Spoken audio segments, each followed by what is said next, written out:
আমাদের কালকে পবিত্র ঈদুল আজহা, পবিত্র ঈদ মোবারক।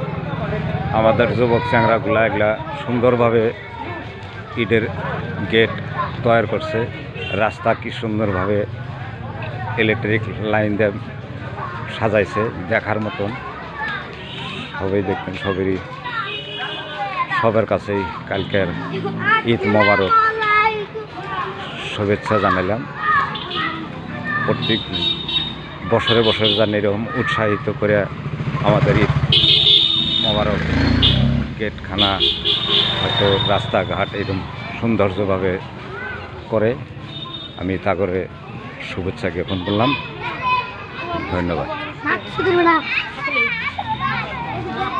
এই যে দেখেন চারিদিকে, এদিকেও বাজার, দেখার জন্য কত চমৎকার সুন্দরভাবে রাস্তার মাঝখানে রাস্তা মানুষের যাওয়ার জন্য গেট রাখছে দুই সাইডে। এই করছে আর কি, দেখার মতন। আপনারা ভিডিওটা বেশি বেশি করে দেখবেন।